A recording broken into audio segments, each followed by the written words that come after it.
Welcome to our channel. నమస్కారం.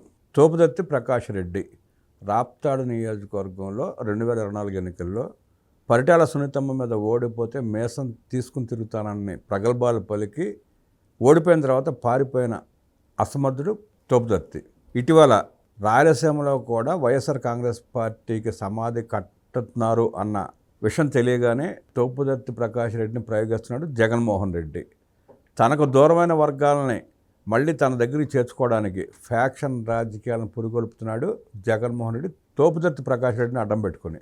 దళిత బిడ్డ మాదిగ సామాజిక వర్గానికి చెందిన ఎంఎస్ రాజు ఇవాళ ఎమ్మెల్యే, టీటీడీ బోర్డు మెంబర్, అనేక పదవులు చేస్తున్నాడు. ఆయన దళిత బిడ్డ పదవులు చేయడం ఏంటి, పదవుల్లో కూర్చోవడం ఏంటి, ఆ వర్గాలన్నీ మా కాళ్ళ కింద కూర్చోవాలి అన్నట్టు వెనకటి పోకడని ముందుకు తీసుకొచ్చి ఎలా దుర్భాషలు ఆడుతాడో చూస్తున్నాం. చెప్పులు కుట్టుకునేవాడు అంటూ సంబోధించి ఆ సామాజిక వర్గాన్ని ఎలా అవమానించాడో కూడా గత 3 రోజులుగా మనం చూస్తున్నాం.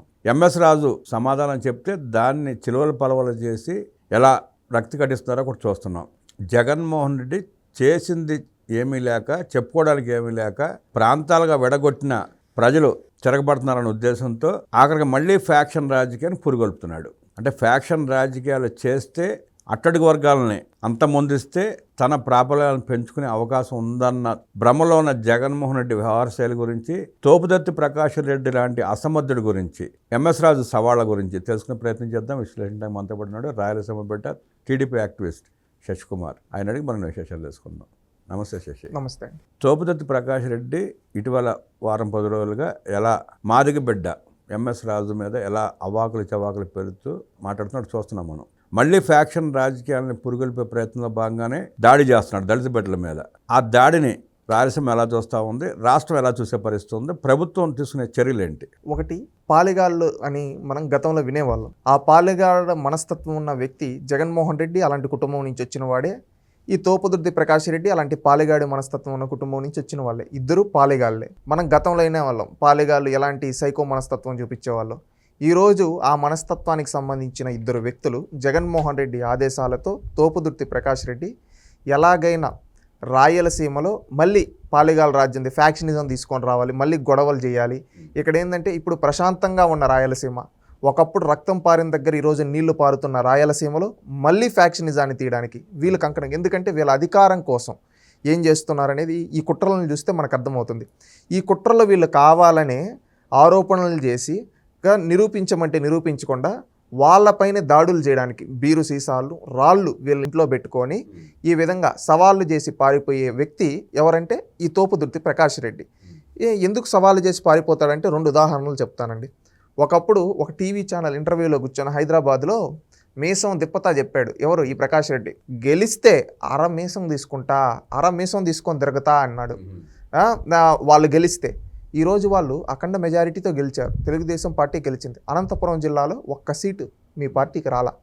నువ్వు నిజంగా మగోడువైతే, నువ్వు నిజంగా రెడ్డి కుటుంబంలో పుట్టునుంటే, నీలో నిజంగా ఆ పౌరుషం ఉనుంటే నువ్వు మగోళ్ళలాగా ఏం చేసి ఉంటావు తెలుసా? నేను మాట ఇచ్చా, ఓడా, తప్పేముంది, మీసం తీసుకొని తిరగతా అని తిరుగునుంటే ఏందా మగాడ్రా ప్రకాష్ రెడ్డి, రెడ్డి అనిపించుకున్నాడ్రా, మాట ఇచ్చాడు, అదిరా రెడ్డి పౌరుషం అంటే అని ఉంటారు. నువ్వు ఓడిపోయిన తర్వాత హైదరాబాద్కి పారిపోయినోడివి. ఇప్పుడు ఏదో వచ్చి జగన్మోహన్ రెడ్డి ఆదేశాలు సార్ రాయలసీమలో అభివృద్ధి జరుగుతూ ఉంటే మళ్ళీ గొడవలు రేకెత్తించడానికి నువ్వు వచ్చి తిక్క ఛాలెంజ్లన్నీ చేస్తూ ఉన్నావు.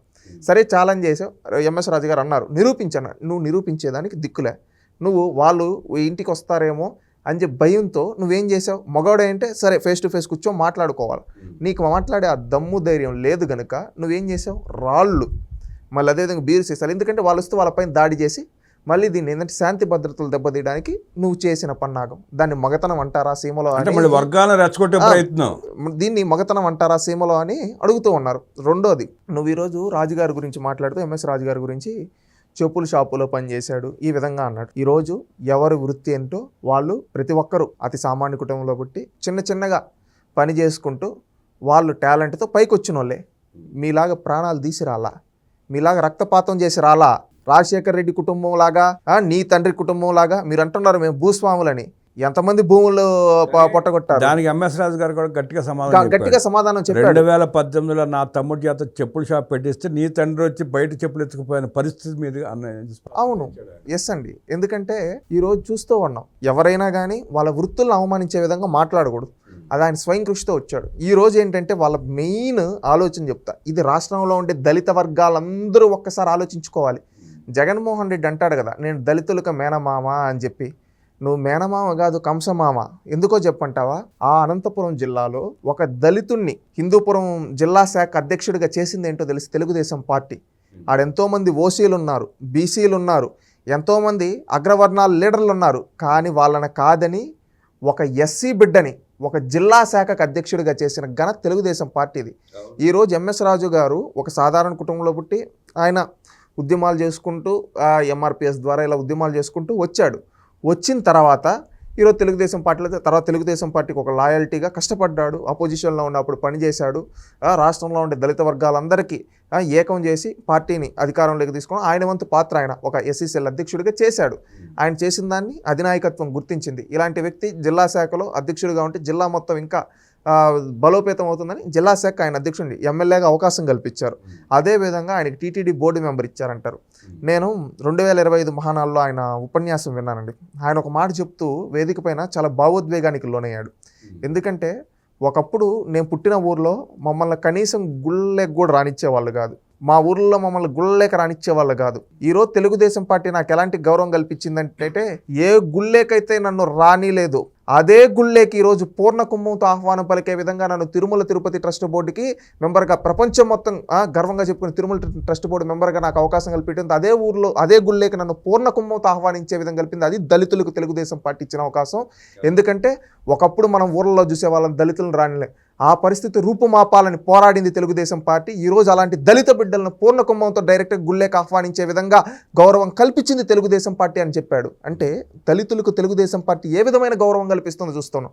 అలాంటి ఒక దళిత బిడ్డని ఈరోజు నువ్వు చెప్పులు కుట్టుకునేవాడివి, చెప్పులు షాప్ పెట్టుకునేవాడివి అని వ్యంగ్యంగా మాట్లాడుతున్నా అంటే ఇతనులో ఏ అంత కులాహంకారం ఉందో ప్రతి ఒక్క దళితుడు అంచాలి. ఇది స్పష్టంగా మాదిగ సామాజిక వర్గాన్ని హేళనగా మాట్లాడుతున్నాడు, హేళన చేస్తున్నాడు. ఒక్క మాదిగ సామాజిక వర్గాన్ని, బడుగు బలహీన వర్గాలందరినీ అంటూ ఉన్నాడు ఖచ్చితంగా. ఎందుకంటే ఇది జగన్మోహన్ రెడ్డి పెత్తందారి మనస్తత్వం. ఆయన ముఖ్యమంత్రిగా ఉండేటప్పుడు కూడా ఒకసారి ఒక ఫోటో చూసాం మనం. జగన్మోహన్ రెడ్డి గారు లోపల ఉంటే విజయసాయి రెడ్డి, వైవి సుబ్బారెడ్డి, మిథున్ రెడ్డి ఇలాంటి వాళ్ళు లోపల ఉంటారు. లోపల అదే బయట బీసీ, ఎస్సీ, ఎస్టీ ఎంపీలు నిలబడుకో ఉంటారు చెప్పులు లేకుండా. క్యూలో నుంచి పెట్టాడు వరుసనే రోడ్డు. అంటే ఎంత కుల అహంకారమో. ఈ రోజు అధికారం పోయినా ఏ మాత్రం కుల అహంకారం తగ్గడానికి ఎంఎస్ రాజు గారిని వీళ్ళు ఉద్దేశించిన మాటల ఉదాహరణ. ఈ సందర్భంగా ఇంకో సంఘటన కూడా గుర్తు చేసుకోవాలి. చిత్తూరు జిల్లాలో ఏదో కార్యక్రమంలో పెద్దిరెడ్డి రామచంద్రారెడ్డి మంత్రి ఉప ముఖ్యమంత్రి నారాయణ స్వామిని కింద కూర్చోబెట్టాడు. ఈయన పెద్దిరెడ్డి పైన కూర్చొని, అంటే ఉప ముఖ్యమంత్రి అనేది చాలా పెద్ద పదవి. కానీ ఆ ఉప ముఖ్యమంత్రిని ఎస్సీ అని చెప్పి కింద కూర్చోబెట్టి ఆయన్ని ఇంకా చాలా చూసాం. నారాయణ స్వామి గారిని 2-3 సంఘటనల్లో ఎంత కించపరిచే విధంగా పెద్దిరెడ్డి గారు మాట్లాడారు. వాళ్ళ కాళ్ళ కింద తొత్తుల్లా ఎలా చూశారు అంటే ఇక్కడ ఏంటంటే వాళ్ళ కుల అహంకారం. వైసీపీలో ఉండే తోపుదుర్తి ప్రకాష్ రెడ్డి కావచ్చు, పెద్దిరెడ్డి రామచంద్రారెడ్డి కావచ్చు, జగన్మోహన్ కుల అహంకారం కనిపిస్తోంది. ఇలాంటి కుల అహంకారంతో కులం విద్వేషాలు రెచ్చగొట్టాలనుకుని ఇలాంటి పార్టీ మనకు అవసరమా అనేది రాష్ట్రంలో ఉండే ప్రజలందరూ కూడా, బడుగు బలహీన వర్గాల వాళ్ళు కూడా ఆలోచించాలి. ఈ సంఘటన నుంచి వచ్చేస్తే ఈరోజు ప్రకాష్ రెడ్డి ఇష్యూ గురించి వద్దామండి. ఈ ప్రకాష్ రెడ్డి ఇష్యూని మనం ఏదో నార్మల్గా 2 వ్యక్తుల మధ్య కాదు, రాయలసీమ టార్గెట్ వేలది. ఎందుకంటే జగన్మోహన్ రెడ్డి కడుపు మండుతుంది. ఒక రాయలసీమ బిడ్డగా చెప్తూ ఉన్నానండి నేను. జగన్మోహన్ రెడ్డి రాయలసీమలో జరిగే అభివృద్ధిని ఓరవలేకపోతున్నాడు. ఎందుకంటే మొన్న రాయలసీమ స్టీల్ ప్లాంట్ పనులు పెట్టి చంద్రబాబు నాయుడు గారు డేట్ అండ్ టైం ఫిక్స్ చేశారు. 2 ఏళ్లలో పూర్తి చేస్తామని. అది పూర్తి అయితే జగన్మోహన్ రెడ్డికి రాజకీయ భవిష్యత్తు ఉండదు. ఎందుకంటే వాళ్ళ తండ్రి ఆ రోజు బ్రాహ్మణి స్టీల్స్ అని చెప్పి ఏ విధంగా భూముల్ని వాళ్ళ తొత్తులకి దోచిపెట్టారు. ఆ తర్వాత అది ఎంత ఇష్యూ అయింది చూసాం. జగన్మోహన్ రెడ్డి 2019 డిసెంబర్లో ప్రాజెక్టు మొదలైపోయింది, పూర్తయిపోతుంది 3 ఏళ్లలో అని చెప్పి 3 ఏళ్ళు గాలికి వదిలేసి మళ్ళీ 3వ సంవత్సరంలో వచ్చి మళ్ళీ టంకాయ కొట్టి లేదు ఇప్పుడే శంకుస్థాపన చేస్తే మళ్ళీ పూర్తయిపోతుందని మళ్ళీ ఎలా డ్రామాలు ఆడి చూసాం. ఈరోజు చంద్రబాబు నాయుడు గారు ఆ విధంగా కాకుండా దానికి కావాల్సినటువంటి సమకూర్చి ఎట్టయినా ఖచ్చితంగా చేయాలని ఒక డెడ్ లైన్ ఇచ్చి ఈరోజు చేశారు. ఈ విధంగా చేస్తూ ఉంటే ఓరవలేక, ఎందుకంటే రాయలసీమలో స్టీల్ ప్లాంట్ కట్టేస్తే చంద్రబాబు నాయుడు క్రెడిట్ వెళ్ళిపోతుంది. ఎందుకంటే చంద్రబాబు నాయుడు పూర్తి చేయాలి. ఇప్పుడు ఎవడైనా దిమాగ్ ఉండేవాడు ఆలోచిస్తాడు. రాజశేఖర రెడ్డి ఒకసారి శంకుస్థాపన చేశాడు, జగన్మోహన్ రెడ్డి 2 సార్లు శంకుస్థాపన చేశాడు. కనీసం ఒక ఇటుకరాయి కూడా కదల్లా. మనకు గూగుల్ ఇప్పుడు టెక్నాలజీ ఇంప్రూవ్ అయింది. ఇప్పుడు జగన్మోహన్ రెడ్డి మాటలు చెప్తే నంబరు. మనం ఇప్పుడు గూగుల్ ఇమేజెస్లోకి వెళ్ళి అప్పుడు ఎలా ఉంది, ఈ ప్లేస్ ఇప్పుడు ఎలా ఉందని చూస్తే ఆటోమేటిక్ తెలుస్తుంది. జగన్మోహన్ రెడ్డి శంకుస్థాపన చేసింది, రాజశేఖర రెడ్డి శంకుస్థాపన చేసిన తర్వాత ఖాళీ భూములు పడున్నాయి. చంద్రబాబు నాయుడు చేసిన దగ్గర ఏందో పెద్ద బిల్డింగ్లు ఇవన్నీ వచ్చాయి. అంటే ఇక్కడ వీళ్ళు చెప్పేది అంత అబద్ధం, ఇది రియాలిటీ. అంటే ఇప్పుడు ఎవడు క్రెడిట్ చోరీ? వీళ్ళు చేయలేదు. వీళ్ళు చంద్రబాబు నాయుడు గారు చేసిన క్రెడిట్ చోరీ చేయాలనుకుంటున్నారు. ఇప్పటి నుంచి స్టార్ట్ చేశారు ఆ క్రెడిట్ చోరీ కోసం. అది మా ఆలోచన అని. వాళ్ళకి ఆలోచన లేదు. ఆలోచన ఉంటే వాళ్ళ 5 ఏళ్ళ అధికారంలో కట్టుండాలి కదా. రాజశేఖర రెడ్డి అప్పుడు కట్టుండాలి కదా. వాటిపైన కేసులు ఎందుకు వస్తాయి? కోర్టుల చుట్టూ ఎందుకు తిరుక్కుంటారు? అంటే వీళ్ళు అవినీతి చేశారు. రాయలసీమ పేరు నడ్డు పెట్టుకుని ఆ స్టీల్ ప్లాంట్, కడప స్టీల్ ప్లాంట్ని, ప్రజల సెంటిమెంట్ని వీళ్ళు ధనార్జనగా చేసుకున్నారు. కానీ ప్రజలకు ఏం చేయలేదు అనేది క్లారిటీగా తెలుస్తూ ఉంది. దీంతో కడుపు మండిపోతుంది. ఇంకొకటి ఏంటంటే మొన్న ఏఎంసీఏ పుట్టపర్తికి వచ్చింది. ఇంకొకటి ఏంటంటే డ్రోన్ హబ్గా ఒక విధంగా ఇక్కడ కంపెనీలు వస్తూ ఉన్నాయి. ఇప్పుడు జొన్నగిరి మొన్నే ఇక్కడ కర్నూలులో ఈ విధంగా దీనికోసం ప్రత్యేకంగా చంద్రబాబు నాయుడు గారు చేసి ఫోకస్ చేశారు. ఒక పక్క డ్రోన్స్ వస్తూ ఉన్నాయి, గ్రీన్ ఎనర్జీకి సంబంధించి అనేక కంపెనీలు వస్తూ ఉన్నాయి. ఇప్పుడు ఏంటంటే ఎలక్ట్రానిక్ కంపెనీలు, ఆటోమొబైల్ కంపెనీలు, ఇప్పుడు లోకేష్ గారు కూడా కొరియా పర్యటనలో ఉన్నారు. దానికి సంబంధించి అనేక కంపెనీలు ఇక్కడికి తీసుకొని రావడానికి చూస్తున్నాం. స్ట్రీట్ సిటీలు ఇవన్నీ డెవలప్ అవుతూ ఉన్నాయి. ఈ విధంగా అనేక కంపెనీలు, ఈ విధంగా అనేక ఇవి వచ్చేస్తూ ఉంటే వీళ్ళు ఏమని ఆలోచిస్తూ ఉన్నారు తెలుసా? ఇవన్నీ వచ్చేస్తే చంద్రబాబు నాయుడు గారు ఇప్పుడు రాయలసీమ రైజింగ్లో ఉంది. ఇప్పుడు మొన్నే చూసాం లింగాల మండలంలో హార్టికల్చర్లో అరటి పంటలు ఏ విధంగా ఎక్స్పోర్ట్ అవుతుంది. ఇప్పుడు ఫుడ్ ప్రాసెసింగ్ యూనిట్లు తీసుకొని వస్తున్నాం. ఇవన్నీ తీసుకొని వస్తుంటే ఏంటంటే రాయలసీమ రైజింగ్ అని, రాయలసీమలో ఒక మార్పు కనిపిస్తూ ఉంది. ఒక ఎడ్యుకేషనల్ హబ్గా, ఒక హార్టికల్చర్ హబ్గా, ఒక గ్రీన్ ఎనర్జీ హబ్గా, ఒక డ్రోన్ హబ్గా, ఒక డిఫెన్స్ హబ్గా, ఒక స్పేస్ హబ్గా, ఈ విధంగా ఒక ఆటోమొబైల్ హబ్గా, ఈ విధంగా అనేక రంగాల్లో ఈరోజు రాయలసీమ ముందుకెళ్తూ రాయలసీమ రైజింగ్ అవుతుంది. ఇటు సంక్షేమం, అభివృద్ధి, సంస్కరణ జరుగుతూ ఈ రోజుల్లో ముందు గతంలో ఏంటంటే రాయలసీమ నుంచి వలసలు వెళ్ళేవాళ్ళు. ఇప్పుడు రివర్స్, ప్రతి ఒక్కరు రాయలసీమకు వస్తూ ఉన్నారు. ఎందుకంటే ఉపాధి ఇక్కడ అవకాశాలు ఉన్నాయి, ఇక్కడ అనేక రంగాల్లో ఉన్నాయి అని చెప్పి ఇక్కడ స్కిల్ డెవలప్మెంట్ ట్రైనింగ్ సెంటర్లో పెడుతూ ఉన్నారు. ప్రతి ఒక్కరు అక్కడే ఉద్యోగాలు చేసుకునే విధంగా చేస్తున్నారు. ఇప్పుడు మనం కియా లాంటి ఆటోమొబైల్ హబ్బులు చూసాం. ఇవన్నీ వస్తూ ఉంటే వీళ్ళకి ఎట్టయినా కానీ ఈరోజు రాయలసీమ అభివృద్ధి చెందిపోతుంది. అభివృద్ధి నీళ్ళు ఇచ్చేశాడు చంద్రబాబు నాయుడు. ఏంటి అక్కడెక్కడో మాల్యాల దగ్గర నుంచి, శ్రీశైలం మాల్యాల దగ్గర నుంచి నంద్యాల జిల్లా చిట్ట చివరన కుప్పం వరకు తీసుకొని వెళ్ళాడు. ఇప్పుడు ఏమంటున్నాడు? గాలేరు నగర్ నీ చిత్తూరు జిల్లా ఇక్కడ ఇటుకు కూడా నీళ్ళు ఇచ్చేస్తా అంటున్నాడు. ఎటు చూసినా కానీ నీళ్ళు అంటున్నాడు. మళ్ళీ నల్లమల సాగర్ ప్రాజెక్ట్ అంటున్నారు. ఇప్పుడు దాన్ని లింక్ చేసుకుంటే ఇంకా గోదావరి జలాలు కూడా రాయలసీమకు వస్తాయి. ఇప్పుడు కృష్ణా జలాలతోనే ఇంత సస్యశ్యామలం అవుతూ ఉంటే రేపు గోదావరి జలాలు కూడా ఇటు వచ్చేస్తే, ఈ విధంగా ఇన్ని కంపెనీలు, ఇన్ని యూనిట్లు వచ్చేస్తే మళ్ళీ భూగర్భ జలాలు పెంచడానికి జలధార అనే కార్యక్రమాలు పెట్టిన భూగర్భ జలాలను నండి ఒక విజన్తో వెళ్ళిపోతూ ఉంటే, ఒక సంజీవని అనే ఒక ప్రాజెక్ట్ తీసుకొని వచ్చి హెల్త్ గురించి, అందరి హెల్త్ గురించి ఆయన ఒక రికార్డులు చేసి అందరికీ ముందస్తు ప్రికాషన్స్ తీసుకొని ఈ విధంగా హెల్ప్ చేస్తూ, ఈ విధంగా చూసుకుంటే స్వర్ణాంధ్ర, స్వచ్ఛాంధ్ర అంటూ ఈరోజు స్వచ్ఛమైన దాని నుంచి ప్రతి వేస్టేజ్ నుంచి కూడా ఈరోజు ఎకనామీని జనరేట్ చేస్తూ ఈ విధంగా ముందుకెళ్తూ ఉంటే, ఈ విధంగా ఎటు చూసుకున్నా కానీ రాయలసీమ స్థితిగతులు అనేది రేపు మారిపోతుంది. రేపు దేశానికే రాయలసీమ అనేది గ్రోత్ ఇంజన్గా మారబోతుంది. దేశానికి ఏదో ఒక మన ఆంధ్రప్రదేశ్ దేశానికి గ్రోత్ ఇంజన్గా, రేపు దేశానికి అవసరమయ్యే డ్రోన్లు కావచ్చు, యుద్ధ విమానాలు కావచ్చు, ఏసీలు కావచ్చు, కార్లు కావచ్చు, మొబైల్స్ కావచ్చు, ఎలక్ట్రానిక్ ఆటోమొబైల్ వస్తువులన్నీ మన రాయలసీమ నుంచే వస్తూ ఉన్నాయి. మనకు కావాల్సిన హార్టికల్చర్ పంటలు ఏవైతే ఉన్నాయో అవి రాయలసీమ నుంచే వస్తున్నాయి. ఇవన్నీ రాయలసీమ నుంచి వస్తే రాయలసీమ రైజింగ్ అంటూ ఉన్నారు. రాయలసీమ గ్రోత్ ఇంజన్గా. ఇది చూసి పాలెగాళ్ళుగా ఉన్న వాళ్ళు, పెత్తందారులుగా ఉన్న వాళ్ళకి ఒప్పటం లేదు. తట్టుకోలేకపోతున్నారు. కడుపు మండిపోతూ ఉంది వాళ్ళకి. ఎందుకంటే ఇంత రాయలసీమ అభివృద్ధి చెందిపోతే మనం పెద్ద కుటుంబాలు, మనం ఫ్యాక్షన్లు చేసిన వాళ్ళం, మనం ఏమైపోవాలి, అందరూ ఉద్యోగాలు చేస్తే అట్ట, వీళ్ళు మన కింద ఉండాలి కదా అని పెత్తందారి మనస్తత్వంతో గ్రూప్ రాజకీయాలు చేయడానికి, ప్రాంతాలను విడగొట్టడానికి, కుల రాజకీయాలను చేయడానికి ఈరోజు ప్రతి నియోజకవర్గంలో ఏదో ఒక సమస్యను బూచిగా చూపించి అక్కడ శాంతి భద్రతలు దెబ్బతీసి గొడవలు పెట్టుకోవడానికి వైసీపీ పన్నాగాలు పన్నుతూ ఉంది. గుర్తుపెట్టుకోండి వైసీపీ నాయకులు, ఈ విధంగా పన్నాగాలు బంతే రేపు రానున్న రోజుల్లో మిమ్మల్ని భూస్థాపితం చేస్తాం రాయలసీమలో. ఎందుకు చెప్తాం తెలుసా?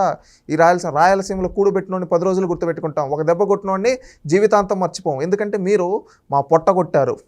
ఈరోజు చంద్రబాబు నాయుడు మాకు కూడు పెడతా ఉన్నాడు. అదే వాళ్ళ ఇబ్బంది కూడా అదే. జగన్మోహన్ రెడ్డి ఆలోచన విధానం ఏంటంటే మన ఓటు కూడా వెళ్ళిపోయినాయి, ఓటు అంతా అటు పోలరైజ్ అవుతా ఉంది కూటమికి, మనకి ఓట్లు వేసే పరిస్థితి కనపట్లేదు. ఇలా మళ్ళీ తమ పెత్తందారీ వ్యవస్థను ముందుకు తీసుకొచ్చి ముఠాలను ఏర్పాటు చేసుకుని ప్రజల్లో చిరుగు తీసుకురావాలి, వర్గాలుగా ఏర్పాటు చేయాలి. అప్పుడు కానీ మనకు భవిష్యత్తు ఉండదనే ఉద్దేశంతో మొదలుపెట్టినట్టున్నాడు.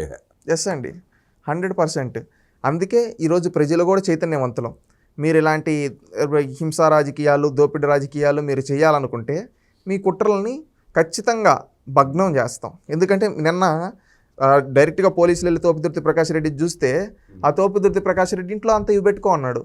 ఇలాంటి వాడు రాజకీయాలు చేసేది. ఇలాంటి వ్యక్తి రాజకీయాలకు పనికొచ్చేది. దమ్ముంటే సవాల్ చేస్తే దమ్ముండి సవాల్ చెప్పు. మీ సవాల్ని ఎవరు తీసుకుంటారు? మీసం మీద తీసేసేస్తానని చెప్పి తీలికుండా దొంగలాగా పారిపోయి నువ్వు ఈరోజు ఛాలెంజ్ చేస్తే నీ మాటలు ఎవడు పట్టించుకుంటాను? నువ్వు సీమలో పుట్టినావా లేక ఇంకెక్కడన్నా పుట్టినావా అని అదే సీమలో ఉండే వాళ్ళు అడుగుతున్నారు. ఇప్పుడు ప్రకాష్ రెడ్డి ఛాలెంజ్ చేయని చూస్తే ఎవరన్నా ఏమంటున్నారు తెలుసు? సీమలో అనంతపురం జిల్లాలో వాళ్ళు ఏంటప్ప ఆ రోజే అన్నాడు ఏం మీసం తీస్తాను, మీసం తీలేనోడు ఈ రోజు వచ్చి మళ్ళీ ఛాలెంజ్లు ఎవడు పట్టించుకుంటాడయ్యా గాలిలోడు మాటలు అన్నట్టు తీసి పారేస్తున్నారు. వాస్తవంగా చెప్పాలంటే సీమలో జరిగేది ఇదే. తోపుదుర్తి ప్రకాష్ రెడ్డిని ఒక గడ్డి పరకం తీసిపారినట్టు తీసిపారేస్తున్నారు. ఎందుకంటే ఈ ఛాలెంజ్లకే ఉంటాయి. నువ్వు ఆ రోజు మీసం తీసుకుని ఉంటే నీ ఛాలెంజ్కి విలువ ఉంటుంది. ఛాలెంజ్ చేసి పారిపోయావు పిరికి పందా అని చెప్పి సీమలో మాట్లాడుతూ ఉన్నారు. నీ ఫ్యాక్షన్ రాజకీయాలు మనస్తత్వం ఆ రోజుల్లో ఏమనో ఇదండి. నువ్వు పరిటాల రవి గారి గురించి కూడా నోటికి ఏదొస్తే అది మాట్లాడుతూ ఉన్నాడు. నువ్వు గుర్తుపెట్టుకో, పరిటాల రవి అనే వ్యక్తి కాలి గోటులో మట్టికి సరిపోవు నువ్వు ప్రకాష్ రెడ్డి.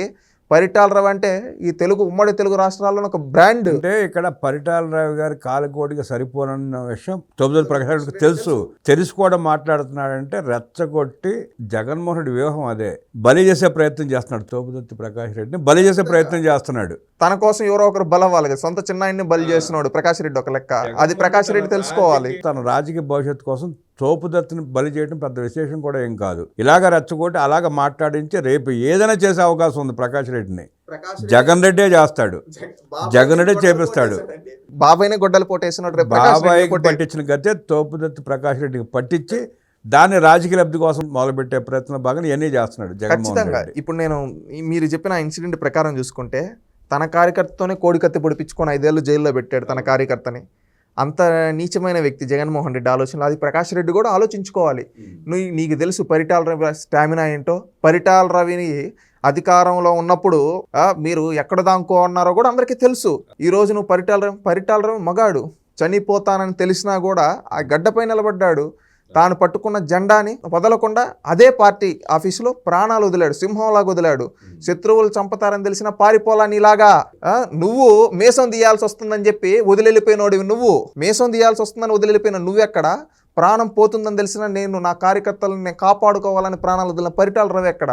పరిటాల రవి అంటే ఒక బ్రాండ్. ఆ బ్రాండ్ని 100 ఏళ్ళైనా రాయలసీమలో చెరపలేరు. రాయలసీమ సింహం ఎవరంటే పరిటాల రవి.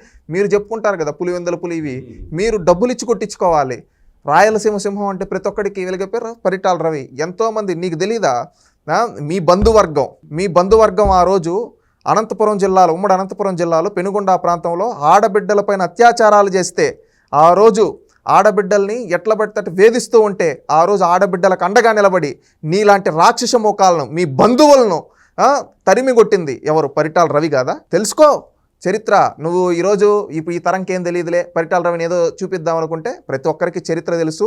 మీ కుటుంబాల యొక్క చరిత్ర తెలుసు. ఆడవాళ్ళ ఉసురు ఏ విధంగా పోసుకున్నారో తెలుసు. ఎంతమంది మాంగళ్యాలు తెంచారో తెలుసు. ఆ పాపం ఇంకా మీ కుటుంబాలను ఎలా వేధిస్తూ ఉందో తెలుసు. ఈరోజు నువ్వు పరిటాల రవి గారి గురించి మాట్లాడే స్థాయి కాదు.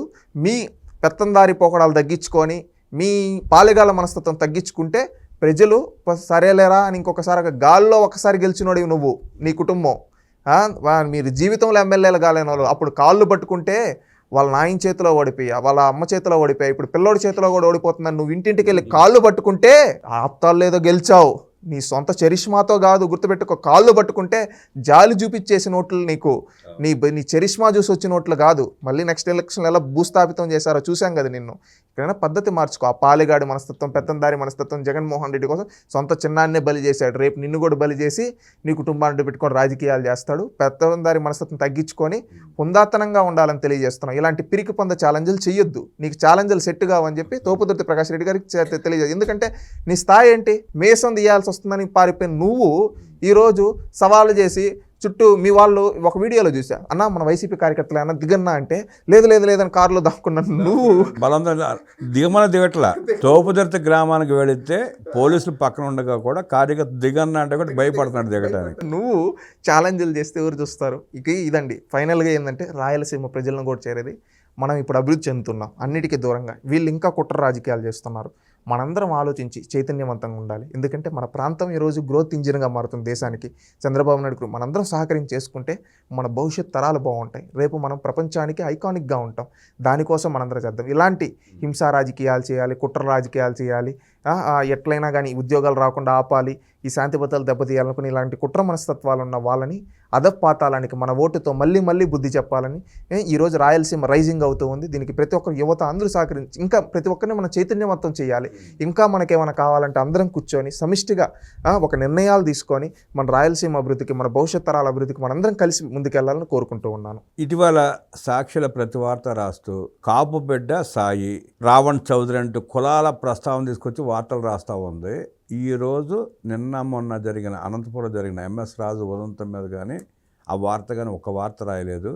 దళిత బిడ్డ, మాదిగ బిడ్డ ఎంఎస్ రాజుని ఇలా కులహంకారంతో ముఠా నాయకుడు తిట్టాడని చెప్పి వార్త ఎక్కడ స్పష్ట కనపడలే మనకు సాక్షిలో. ఎందుకంటే సాక్షి అనేది అసాక్షి, సాక్షి అని కాదు వాళ్ళ పేరు మార్చుకోవాలి, అసాక్షి అని పెట్టుకోవాలి.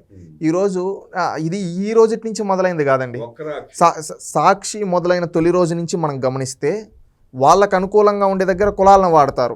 ఈరోజు సాయి ఈ విధంగా వీళ్ళ కులాలు, సాయి అనే వ్యక్తి ఎలాంటి మనస్తత్వం ఉండే వ్యక్తితో ఆ సాయి అనే వ్యక్తి ఎవరైతే చనిపోయాడో అతనిది చనిపోయాడా, ఇంకా అతను ఎక్కడున్నాడు అనేది ఇంకా న్యాయస్థానాల్లో తేలాల్సి ఉంది కాబట్టి మనం ఉండాలి, వేచి చూడాలి. బట్ ఆ విషయంలో కులం పేరు పదే పదే ప్రస్తావిస్తూ ఉన్న జగన్మోహన్ రెడ్డి గారు ఇదే పవన్ కళ్యాణ్ గారి కుమార్తెల పైన తప్పుడు పోస్టులు పెట్టినప్పుడు సాక్షిలు ఎందుకు రాయలేదు? కాపు ఆడబిడ్డలపై కుల అహంకారంతో రెచ్చిపోతున్న రెడ్లు అని ఎందుకు రాయలేదు? రాయరు. ఈరోజు ఒక మాదిగ బిడ్డ ఎంఎస్ రాజుపై కుల అహంకారంతో దూషించిన తోపుదుర్తి ప్రకాష్ రెడ్డి, లేదా మాదిగ బిడ్డకు ఛాలెంజ్ విసిరిన తోపుదుర్తి ప్రకాష్ రెడ్డి అని ఎందుకు రాయడు? అదేవిధంగా ఒక గిరిజన మహిళని ఒక పెత్తందారి మనస్తత్వంతో ఒంగోలులో తరిమి కొట్టిన వైసీపీ నాయకుడు అని ఎందుకు రాయడు? గిరిజన ఆడబిడ్డపై అత్యాచారం చేసిన వైసీపీ లీడర్ అని ఎందుకు రాయడు? ఒక బీసీ ఆడబిడ్డను వేధిస్తూ ఉంటే ఒక బీసీ బిడ్డ వెళ్ళి మా అక్కడ ఎందుకు వేధిస్తున్నావంటే చంపేసిన పెత్తందారి వైసీపీ నాయకుడు అని ఎందుకు రాయడు? అంటే వీళ్ళకు అనుకూలంగా ఉండే దగ్గరేమో కులాలు తీసుకొని వస్తారు, నిజంగా జరిగే అన్యాయం జరిగిన దగ్గర కులాన్ని కనీసం తీసుకొని రాకుండా ఈ విధంగా మీరు అన్నట్టు వక్రాక్షరాలు రాస్తున్న వక్రాక్షికి కూడా రానున్న రోజుల్లో ఎండ్ కార్డు పడవబోతుంది. నిజంగా అక్కడ పనిచేసే జర్నలిస్టులు సిగ్గుపడండి. మీరు జర్నలిజం చేసేటప్పుడు నీతిగా నిజాయితీగా మేము వార్తలు రాస్తామని చెప్పి ఈరోజు పొట్టకూటి కోసం ఈరోజు ఆ విధంగా రాయిపించే మేనేజ్మెంట్ పైన మీరు నిలదీయలేకపోతున్నారు. అందుకని నేనేమంటానంటే మీరు గుర్తవ్వచ్చు, కానీ మనసు చంపుకొని ఆ విధంగా రాసినప్పుడు మీరు చదివిన జర్నలిజంకి ఏం విలువ ఉంటుంది? జర్నలిస్టులు అంటే ఎంతో విలువలతో పనిచేయాలి. అంటే ఈ విధంగా వక్రాక్షరాలు రాసేవాళ్ళు జర్నలిస్టులు కాదు, అది సాక్షిలో ఉండే జర్నలిస్టులు. ఒక్కసారి మీ మనస్సాక్షిని ప్రశ్నించుకుంటే బాగుంటుందని తెలియజేస్తున్నామండి. 4 దశాబ్దాలు వైఎస్ రాజశేఖర రెడ్డి కుటుంబానికి రాజకీయ భిక్ష పెట్టిన పులివెందులకి తాగునీరు కూడా ఇవ్వలేని అసమర్థ కుటుంబం నేడు చంద్రబాబు నాయుడు గారు రాయలసీమ వ్యాప్తంగా రాయలసీమ మొత్తాన్ని అభివృద్ధి పదాలను నడిపిస్తూ పరిశ్రమలు తీసుకొస్తూ లక్షల ఉద్యోగాలు కల్పిస్తూ లక్షల కోట్ల రూపాయల పెట్టుబడులు తీసుకొస్తా ఉంటే జగన్ రెడ్డి తన పెత్తందారి పోకడని ప్రదర్శిస్తూ మళ్ళీ ఫ్యాక్షన్ని రెచ్చగొట్టే ప్రయత్నం చేస్తూ సమాజాన్ని చీల్చే ప్రయత్నం చేస్తున్న అలాంటి దుర్మార్గుల పట్ల, అలాంటి పార్టీ పట్ల జాగ్రత్తగా ప్రజలు ఉండాలని, జాగ్రత్తగా ఉండకపోతే మన భవిష్యత్తునే నాశనం చేసే కుట్రల పన్నే నీచపు రాజకీయాలు చేసే అలాంటి అసమర్థుల్ని దూరంగా పెట్టకపోతే సమాజానికి, రాష్ట్రానికి, దేశానికి కూడా పెను ప్రమాదం వాటిల్లే అవకాశం ఉందంటూ విశ్లేషించిన శశికుమార్కి అభినందనలు తెలియజేస్తూ నమస్కారం.